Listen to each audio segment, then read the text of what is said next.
Allahu, Allahu, Allahu, Allah, Allahu, Allahu, Allahu,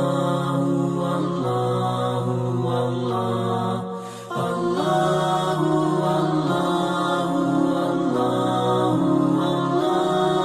Allahu,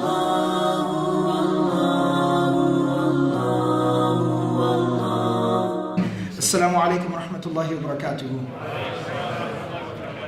Alhamdulillah, it's good to see everyone here.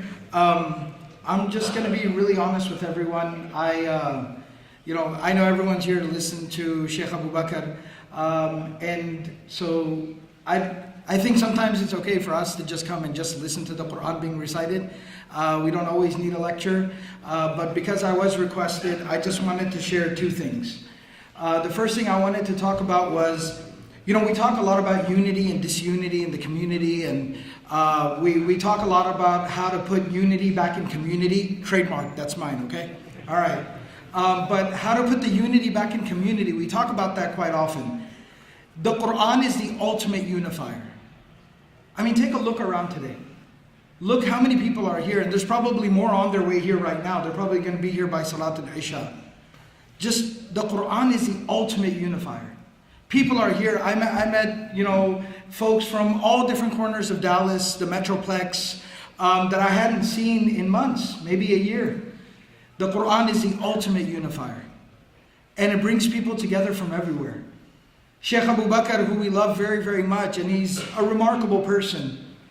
But most people here today, or at least before the advent of YouTube, hadn't even seen him. Didn't know anything about him. Probably didn't even know how to pronounce his name properly. But they were emotionally attached to him. I met not one, I met multiple people just today. And just, you come across people in your daily activities, and I was like, hey, by the way, Shaykh Shatri is here at Irving Masjid. They're like, yeah, I'm going to be there. And multiple people told me 15 years ago, 10 years ago, 12 years ago, when I first started just practicing, I first started praying. The very first thing I did, the first cassette I laid a hand on, the first CD set that I purchased was Shaykh Abu Bakr Shatri. A sister showed me the cassette, like, look, I still got the cassettes. And the Quran, like I said before, is the ultimate unifier. This example, it's a very simple, basic example, but if two sheets of paper are stapled together and they start to fall apart, what do? You staple them again. If two things are glued together and they start to fall apart, you apply more glue. If there's something nailed against a wall and it starts to get loose and fall off, you hammer another nail into it. Whatever it is, the bonding force that holds things together, you reinforce it, and it puts those things back together again solid. The Quran is what unifies us across all boundaries, all ethnicities. Dare I say, even all ideologies and methodologies. The Quran unifies us beyond anything and everything. And if we want to unify the community again, we want to bring the ummah together again, we got to reinforce the glue that held us together in the first place, and that is the Book of Allah. That is the Quran. And so that's the first thing I really just honestly wanted to say. And you see that the Shaykh is a man, right, who lives in one corner of the world. But his voice is recognizable all across the world, far and wide. And again, it's the Quran that carried his voice. Not his voice carrying the Quran, it was the Quran that carried his voice everywhere. And so just the first thing I just wanted to do was emphasize that and remind myself and everyone else about the magnificence of the Book of Allah and how powerful it is. And if we turn back and focus back onto the Quran, to revive it within our lives, to recite it, to understand it, to live it, to practice it, to memorize it, like that beautiful child, then we don't even realize our own potential.